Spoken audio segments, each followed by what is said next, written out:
الحمد لله نحمده ونستعينه ونستغفره ونؤمن به ونتوكل عليه ونعوذ بالله من شرور أنفسنا ومن سيئات أعمالنا من يهده الله فلا مضل له ومن يضلل فلا هادي له وأشهد أن لا إله إلا الله وحده لا شريك له وأشهد أن محمدا عبده ورسوله اللهم صل على محمد وعلى آل محمد كما صليت على إبراهيم وعلى آل إبراهيم إنك حميد مجيد اللهم بارك على محمد وعلى آل محمد كما باركت على إبراهيم وعلى آل إبراهيم إنك حميد مجيد رب اشرح لي صدري ويسر لي أمري واحلل عقدة من لساني يفقهوا قولي سبحانك لا علم لنا إلا ما علمتنا إنك أنت العليم الحكيم أما بعد فإن خير الحديث كتاب الله وخير الهدي هدي محمد صلى الله عليه وسلم وشر الأمور محدثاتها وكل محدثة بدعة وكل بدعة ضلالة وكل ضلالة في النار فأعوذ بالله من الشيطان الرجيم بسم الله الرحمن الرحيم قال الله تعالى في القرآن المجيد هو الذي أرسل رسوله بالهدى ودين الحق ليظهره على الدين كله ولو كره المشركون قابل صد احترام حاضرین مجلس، محترم مکرم سامعین اکرام، ہر قسم کی تعریفات اس خالق مالک ارض و سماوات کے لیے اور لاکھوں کروڑوں درود و سلام آپ محمد مصطفیٰ صلی اللہ علیہ وآلہ وسلم کی ذات اقدس پر۔ ہماری آج کی گفتگو قرآن مجید فرقان حمید کی فضائل اور اس سے وابستگی رکھنے والے افراد کے حوالے سے ہوگی، اور جیسا کہ آپ احباب نے یہ دائیں بائیں لگے ہوئے بینرز سے یہ اندازہ لگا لیا ہوگا کہ آج الحمدللہ ہمارے اس مسجد دارالسلام کے اندر جو ایک ادارہ شعبہ حفظ کا قائم کیا گیا، آج عصر کی نماز کے بعد اس کی سالانہ تقریب کا اہتمام کیا گیا ہے،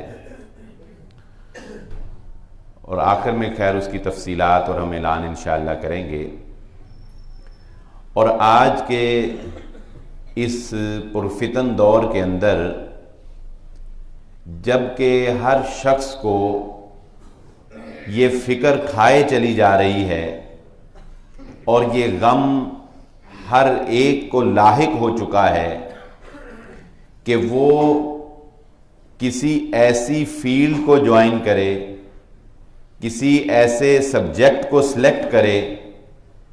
کہ جو مستقبل میں اس کے لیے زیادہ سے زیادہ آمدنی کا باعث بنے۔ کوئی بھی شعبہ ہے اس میں انسانوں کی ترجیح یہ بن گئی ہے کہ زیادہ سے زیادہ پیسے کس شعبے میں کمائے جا سکتے ہیں۔ اگر کوئی ڈاکٹر بنتا ہے تو ڈاکٹر کے لائن کے اندر بھی آپ جانتے ہیں اس میں آگے کئی فیلڈز ہیں، کوئی گائنی ہے، کوئی بچوں کا ہے، کوئی کسی طرف ہے، کوئی، اور اس میں بھی جب ایک شخص ڈاکٹر بننے لگتا ہے تو اس کے والدین اور وہ جب باہمی مشاورت کرتے ہیں نا، تو یقین مانیے آپ سروے کر کے دیکھ لیں، ان کا نقطہ نظر یہ ہوتا ہے کہ ہم اس کو کس فیلڈ میں ڈاکٹر بنائیں جس میں کہ زیادہ سے زیادہ یہ آمدن حاصل کر سکیں. حالانکہ ڈاکٹر جیسا پیشہ ایک بڑا ہی مقدس پیشہ ہے خدمت خلق کے اعتبار سے. خدمت خلق کے اعتبار سے موجودہ دور کے اندر ڈاکٹرز کا جو پیشہ ہے یہ بہترین پیشہ. لیکن جب کوئی بندہ ڈاکٹر بننے لگتا ہے نا تو وہ یہ نہیں سوچتا کہ میں کس شعبے کو جوائن کروں ڈاکٹر لائن کے اندر کہ جس میں لوگوں کو زیادہ ضرورت ہو, لوگوں کا میں زیادہ فائدہ کر سکوں, لوگوں کے میں زیادہ کام آ سکوں. آمدن تو جو آنی ہے وہ تو آنی ہے. اس کی سوچ یہ بن گئی ہے کہ میں نے اس فیلڈ کو جوائن کرنا ہے جس میں پیسے زیادہ کمائے جا سکتے ہیں. اسی طرح ہر شعبے کا یہی حال ہے. تو اس دور کے اندر جب پیسے کی حوث, حرص اور طمع نے ہمارے اذہان کو مفلوج کر کے رکھ دیا ہے اور کوئی اور فکر سوچنے کی ہمیں ضرورت ہی نہیں محسوس ہوتی, میں یہ سمجھتا ہوں خراج تحسین پیش کرنا چاہیے ہمیں ان افراد کو جو اس دور کے اندر بھی دین کے کام کے لیے صرف اور صرف اللہ کی رضا کے لیے اپنا وقت لگاتے ہیں اور اپنی صلاحیتیں صرف کرتے ہیں. اپنا وقت لگاتے ہیں اور اپنی صلاحیتیں صرف کرتے ہیں, وگرنہ یہی وقت وہ بھی کسی اور کام کے اندر بہتر طریقے سے کاروبار کرنے کے اندر لگا سکتے ہیں. وہ یہی وقت صلاحیتیں آرام کرنے کے اندر صرف کر سکتے ہیں. اور پھر اس پر اور یہ افسوس صد افسوس کہ وہ لوگ جو بے لوث ہو کر دین کے ساتھ وابستہ ہوتے ہیں, شیطانی ہتھ کنڈے ہیں, ان کو تانے بھی سننے کو مل جاتے ہیں. ان کو تانے بھی سننے کو مل جاتے ہیں. ان کو جو ہے لوگ تیز دھار الفاظ کے وار بھی کر دیتے ہیں کہ شاید اس نے پتہ نہیں مدرسے سے کتنی آمدن حاصل کر لی ہے, یہ پتہ نہیں مدرسے کا ہی کھا رہا ہے, اور اس طرح کی باتیں, اور نہ جانے کیا کچھ کہ یہ اس کی فیکٹری لگ گئی ہے. یہ بہت سی باتیں ہیں جو مدرسے سے وابستہ لوگوں کو بیچاروں کو سننی پڑتی ہیں, اور وہ بسا اوقات ڈسہارٹ بھی ہوتے ہیں کہ یار ہم دین کے لیے کام کر رہے ہیں, بجائے اس کے کہ ہمارے ساتھ تعاون کیا جائے, ہماری حوصلہ شکنی ہوتی ہے ہم چھوڑ دیں. لیکن اللہ نے اپنے دین کا کام لینا ہے اور انشاءاللہ قیامت تک وہ لیتا رہے گا. اس لیے یہ بات پلے باندھ لیں کہ جو بندہ دین کا کام کر رہا ہے, دین کے ساتھ مخلص ہے, اور بالخصوص یہ ایک اچھا رجحان ہمارے معاشرے کے اندر پروان چڑھ رہا ہے, پنپ رہا ہے. میں سمجھتا ہوں کہ آج سے 10-15 سال پہلے, یا جو ہمارا طالب علمی کا دور تھا جب ہم جامعہ سلفیہ میں پڑھے, اس دور میں اور آج کے اس دور میں یہ ایک قدر فرق میں آپ کو بتا سکتا ہوں کہ جب میں جامعہ سلفیہ میں پڑھتا تھا اس وقت 2005 میں وہاں سے ڈگری میں نے لی, فاضل ہوا, اور یعنی سمجھ لیں کہ 1999 میں 7 سالہ کورس تھا جو میں نے کیا. تو جب میں جامعہ سلفیہ کے اندر پڑھتا تھا, آج سے آپ اس کو 14 سال پہلے لگا لیں, تو اس وقت شہر فیصل آباد کے اندر سے پورے شہر فیصل آباد کے اندر سے کم و بیش بہت زیادہ بھی اگر ہوں گے نا تو 10 طالب علم سے زیادہ نہیں ہوں گے جو شہر سے پڑھنے کے لیے آتے تھے اور پڑھ کے چلے جاتے تھے. اور موٹر سائیکل پر آنے والے طالب علموں کی تعداد 5 سے زیادہ بھی نہیں ہوگی, مجھے اچھی طرح یاد ہے. چلے بورڈ لگا لیں, اب 10 سے زیادہ نہیں ہوگی.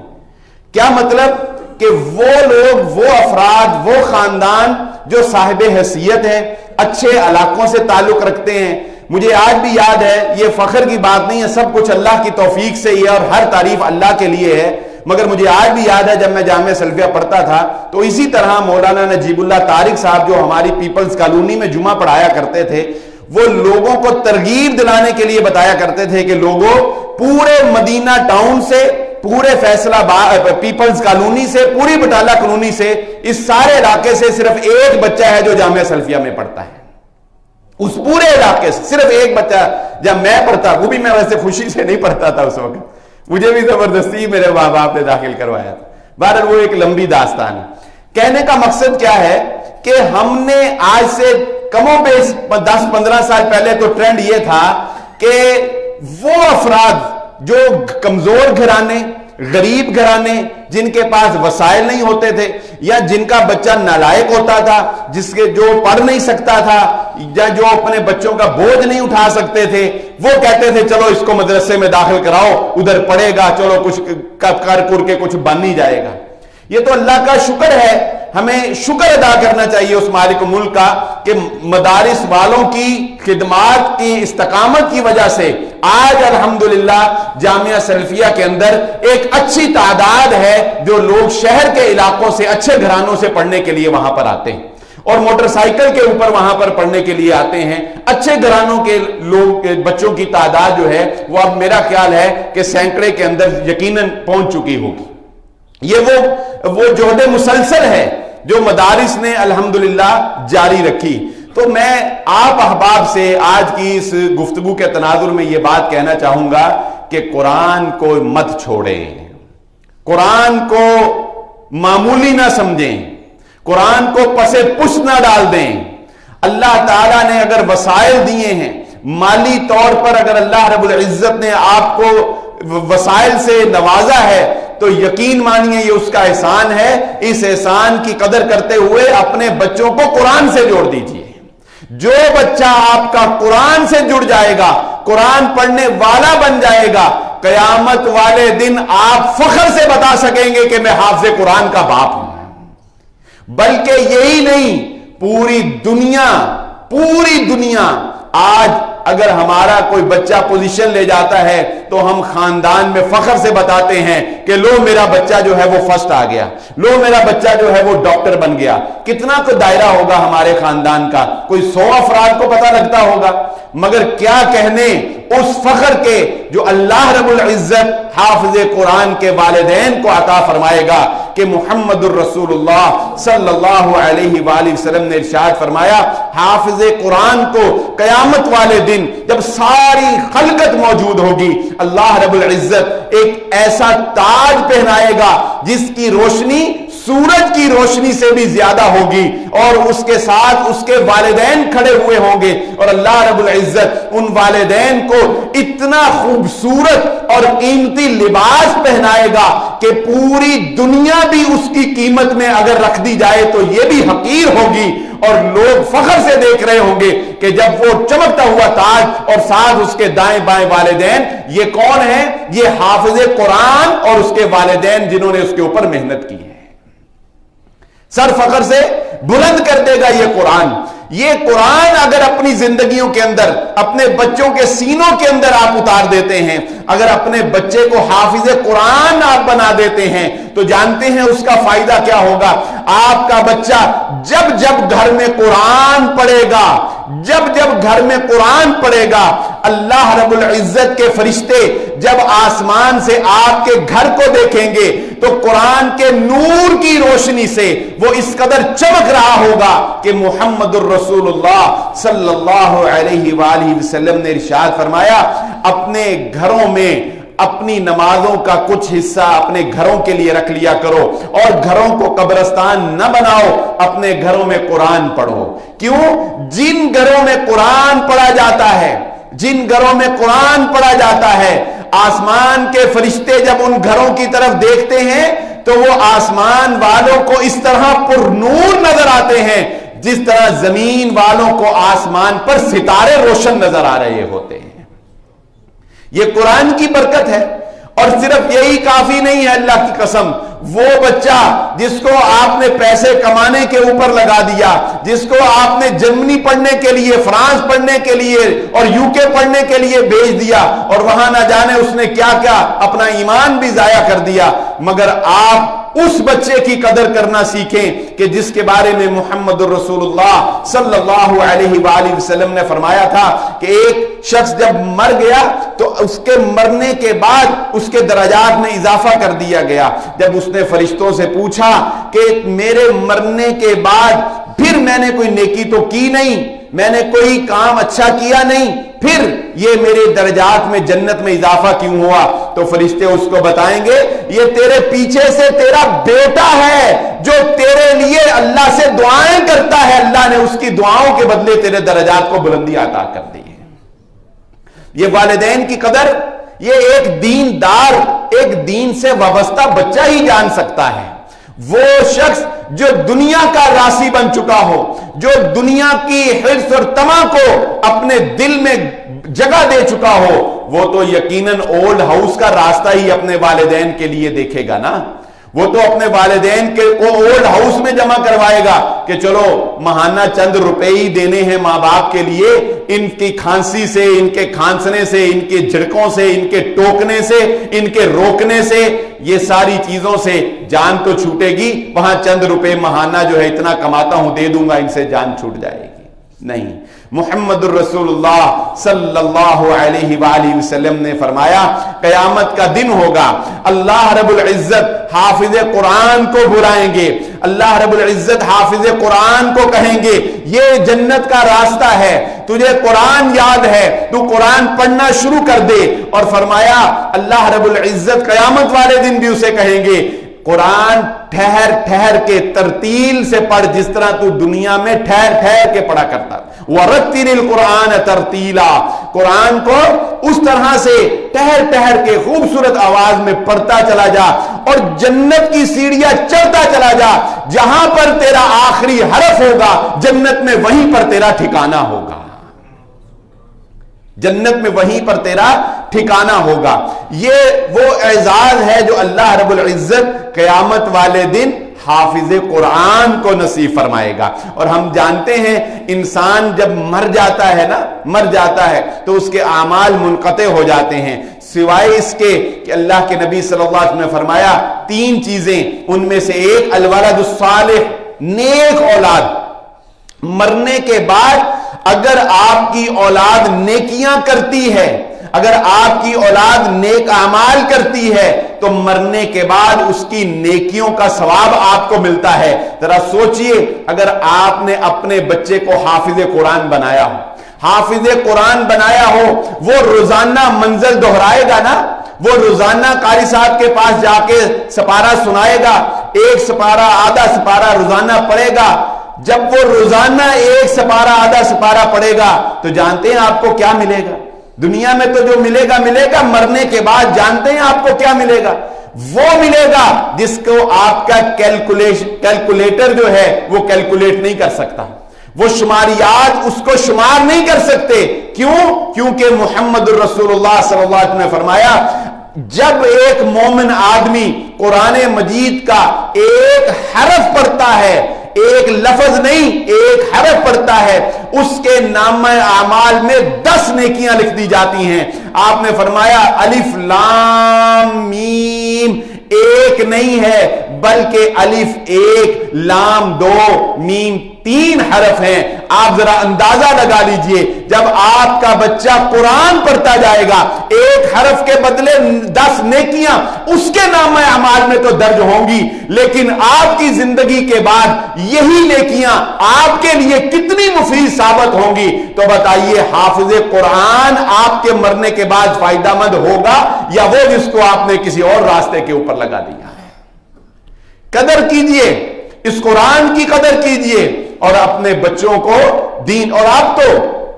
الحمدللہ یہ اتنی بڑی سہولت ہے ہمارے اداروں میں، اللہ تعالیٰ ان اداروں کے چلانے والوں کو سلامت رکھے اور ان کو استقامت عطا فرمائے اور اللہ رب العزت ان کی معاونت فرمائے۔ کتنی بڑی سہولت ہے کہ آپ کا بچہ قرآن بھی حفظ کر جاتا ہے اور دنیا کی دوڑ میں اس کا کوئی سال بھی پیچھے نہیں رہتا۔ کتنی بڑی سعادت ہے کہ آپ کا بچہ قرآن بھی حفظ کر جاتا ہے مفت میں۔ میں کہتا ہوں اس کو کہنا چاہیے مفت میں آپ کا بچہ قرآن حفظ کر جاتا ہے۔ کیسے کہ ادھر اس نے 5ویں کلاس پاس کی، آپ نے اس کو حفظ کے لیے ڈال دیا۔ 3 سال کے اندر جب اس نے حفظ کیا تو پتا چلا کہ جی مدرسے والوں نے ساتھ ساتھ اسے 8ویں کلاس کا امتحان بھی دلا دیا، وہ اب 9ویں کلاس میں بیٹھ سکتا ہے۔ اور اللہ کی رحمت سے جب وہ حفظ کر لیتا ہے تو اس کا دماغ اتنا اللہ رب العزت اس میں وسعت فرما دیتے ہیں کہ جب وہ 9ویں کلاس میں بیٹھتا ہے تو استاد خود کہتا ہے کہ اس کا حافظہ باقیوں کے ساتھ بنسبت تیز ہے کیونکہ یہ حافظ قرآن ہے، کیونکہ یہ حافظ قرآن ہے۔ تو اللہ رب العزت نے اس قرآن کے حروف کے اندر وہ چاشنی رکھی ہے، اس قرآن کے حروف کے اندر وہ انس رکھا ہے، وہ لگاؤ رکھا ہے، وہ محبت رکھی ہے کہ جب انسان اس کو پڑھتا ہے تو یہ حروف انسان کے دل و دماغ کے اندر راسخ ہو جاتے ہیں۔ انسان دل میں اسی کو جگہ دے سکتا ہے نا جس سے محبت کرتا ہے، بتائیں جس سے محبت نہیں ہوتی اس کو دل میں جگہ نہیں ملتی۔ یہ قرآن اپنے اندر محبت رکھتا ہے، قرآن کے الفاظ اپنے اندر محبت رکھتے ہیں، اپنے اندر وہ لگاؤ رکھتے ہیں کہ ان کو پڑھتا چلا جاتا ہے ایک بچہ اور یہ اس کے سینے کے اندر اترتے چلے جاتے ہیں، اور اس کی حفاظت کا ذمہ تو اللہ رب العزت نے اپنے اوپر لے رکھا ہے۔ امام غزالی کی وہ بات میں اکثر دہراتا ہوں کہ امام غزالی رحمہ اللہ نے کہا تھا، اے لوگو باز آ جاؤ اللہ کی نافرمانی سے، قرآن پڑھا کرو، قرآن سیکھا کرو، قرآن یاد کیا کرو، وگرنہ اللہ تمہاری نظروں کا محتاج نہیں ہے، اللہ تمہارے حافظوں کا محتاج نہیں ہے، اللہ نابینوں کو حافظ بنا دے گا مگر قرآن ضائع نہیں ہونے دے گا۔ قرآن قیامت تک پڑھے جانے والی سب سے زیادہ پڑھی جانے والی کتاب وہ القرآن ہے۔ اور یہ دیکھیں کہ محمد الرسول اللہ صلی اللہ علیہ وآلہ وسلم نے جب امامت کا مسئلہ آتا ہے، امام بنانے کا مسئلہ آتا ہے کہ کس کو ہم اپنا امام بنائیں، کس کو ہم اپنے آگے کھڑا کریں، کہاں پر حاضری دینی ہے؟ حاضری کہاں پر دینی ہے؟ اس مالک الملک بادشاہوں کے بادشاہ کے دربار میں حاضری دینی ہے۔ امام کس کو بنایا جائے؟ سب سے بلند و بالا ذات اللہ کی ذات کے سامنے ہم نے مؤدبانہ حاضری دینی ہے۔ ہم اپنا امام کس کو بنائیں؟ تو پیچھے ڈاکٹر بھی کھڑا ہوگا، پیچھے انجینئر بھی کھڑا ہوگا، پیچھے کوئی میتھ کا ماہر بھی کھڑا ہوگا، پیچھے کوئی کمپیوٹر کا ماہر بھی کھڑا ہوگا، کوئی سائنسدان بھی کھڑا ہوگا، مگر ہمارے نبی صلی اللہ علیہ وسلم نے فرمایا تمہارا امام وہ بنے گا جو تم میں سے سب سے زیادہ قرآن جانتا ہوگا۔ امام وہ بنے گا جو سب سے زیادہ قرآن جانتا ہوگا، اس کے بعد پھر حدیث جانتا ہوگا، اس کے بعد پھر ہجرت اگر اس نے کی ہوگی، اور چوتھے نمبر کے اوپر اگر عمر میں یعنی تینوں میں اگر برابر ہو جائیں تو پھر عمر میں دیکھا جائے گا کہ کون زیادہ ہے اور کون کم ہے، اس کو جو ہے وہ آگے کیا جائے گا۔ یہ قرآن ہے جو امام بنا دیتا ہے، قوموں کا امام بنا دیتا ہے۔ جو محمد الرسول اللہ صلی اللہ علیہ وآلہ وسلم کے صحابہ نے قرآن کو تھام لیا، دن کو جہاد کرتے تھے، راتوں کو قرآن پڑھتے تھے، دن کو جہاد کرتے تھے، راتوں کو قرآن پڑھتے تھے، اور وہ مشرکین مکہ بھی چھپ چھپ کے قرآن کو سنا کرتے تھے۔ کیا ان کا پڑھنا تھا کہ محمد الرسول اللہ صلی اللہ علیہ وآلہ وسلم کے پاس جب صحابی نے آ کر یہ شکوہ کیا کہ رات میں قرآن پڑھتا تھا، گھوڑا میرا پاس بندھا ہوا تھا، میں پڑھتا تھا وہ بدکنے لگ جاتا تھا، میں چھوڑ دیتا تھا وہ ٹھہر جاتا تھا، تو میں نے آسمان کی طرف دیکھا تو ایک نور جو ہے وہ میری طرف چلے آ رہا تھا۔ اللہ کے نبی صلی اللہ علیہ وآلہ وسلم نے فرمایا اگر تو پڑھتا رہتا تو لوگ بھی اس فرشتوں کو دیکھ لیتے جو رب کی سکینت لے کر تیرے اوپر اتر رہے تھے۔ یہ قرآن راتوں کو پڑھا جائے تو سکون کا باعث ہے، اور اگر فجر میں پڑھا جائے اللہ کی قسم یہ وہ روحانیت ہے جسے آج کا مومن محسوس نہیں کر سکتا۔ دل تنگ ہو گئے ہیں، دل زنگ آلود ہو گئے ہیں، دلوں کے اندر وہ چاشنی نہیں رہی، وگرنہ قرآن جب فجر کے وقت امام مسجد کے اندر پڑھتا ہے، رب کا قرآن کہتا ہے ان قرآن الفجر، فجر کے وقت پڑھے جانے والا قرآن سننے کے لیے فرشتے آسمان سے اتر کر آتے ہیں۔ فرشتے بھی آسمان سے اتر کر قرآن سننے کے لیے آتے ہیں۔ اور محمد الرسول اللہ صلی اللہ علیہ وآلہ وسلم نے ارشاد فرمایا جو قرآن میں مہارت رکھتا ہے، جو قرآن میں ماہر ہے، بڑی خوش الہانی کے ساتھ، بڑی خوبصورتی کے ساتھ قرآن پڑھتا ہے، اس کو اللہ رب العزت قیامت والے دن عزت کا تاج پہنائیں گے۔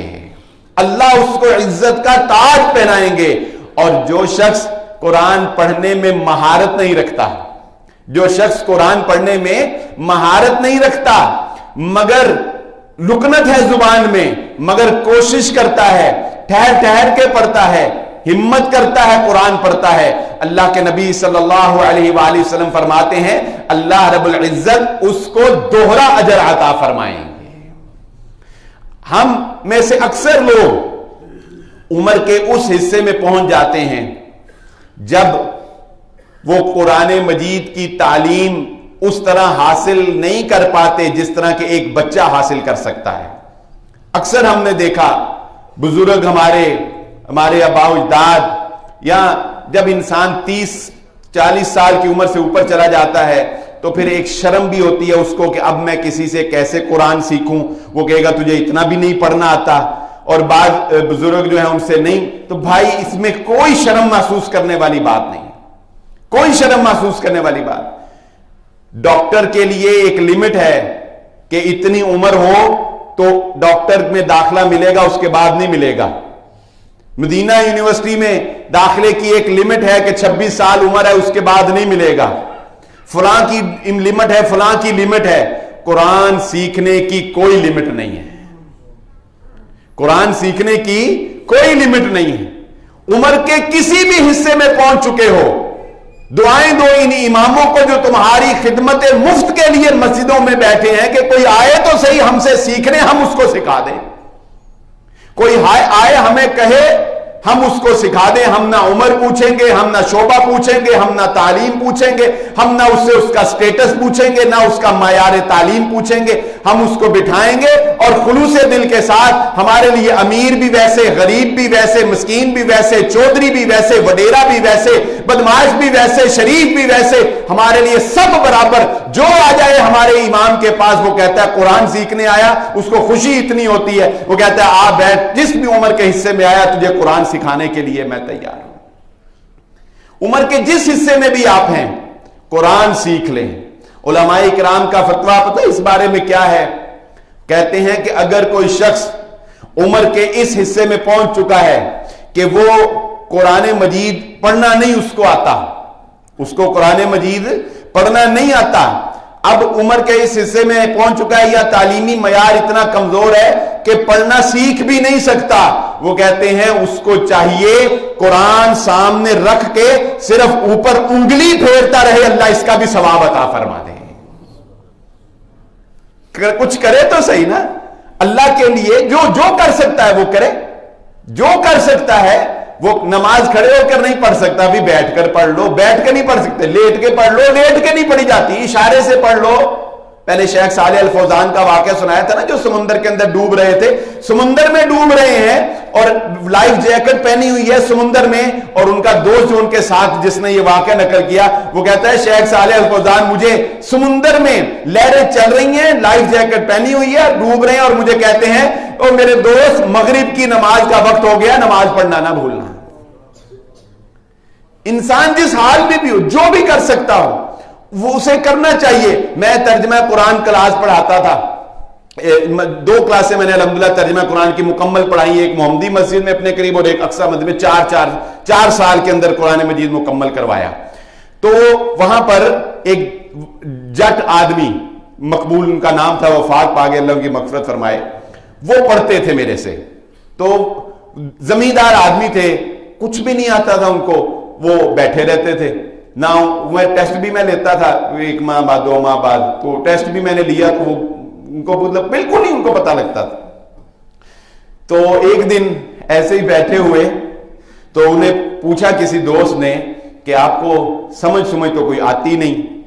آپ کو سمجھ تو بالکل کوئی آتی نہیں، تو لیکن آپ ریگولر بڑے بیٹھتے ہیں یہاں پہ اس قرآن کی کلاس کے اندر، تو اس کی کیا ذہن ہے، کیا وجہ ہے، کیا سوچ کے وہ بیٹھ جاتے ہیں؟ تو وہ کہنے لگے کہ میں بس یہ سوچ کے بیٹھ جاتا ہوں کہ جب مجھے موت آئے گی تو رب کے ہاں میں یہ شمار ہوں گا کہ یہ قرآن کا طالب علم تھا جب اس کو موت آئی ہے، جب اس کو موت آئی ہے تو یہ قرآن سیکھ رہا تھا، قرآن پڑھ رہا تھا۔ محمد رسول اللہ صلی اللہ علیہ وسلم نے فرمایا جو شخص اللہ کے دین کے راستے کے، علم کے راستے کے اوپر، دین کا علم سیکھنے کے لیے نکل جاتا ہے، جو علم الدین کے لیے نکلتا ہے، اللہ رب العزت اس کے لیے جنت کا راستہ آسان فرما دیتے ہیں۔ اور یہ بات ذہن سے نکال دیجئے کہ اگر اپنے بچے کو حافظ بنا دیں گے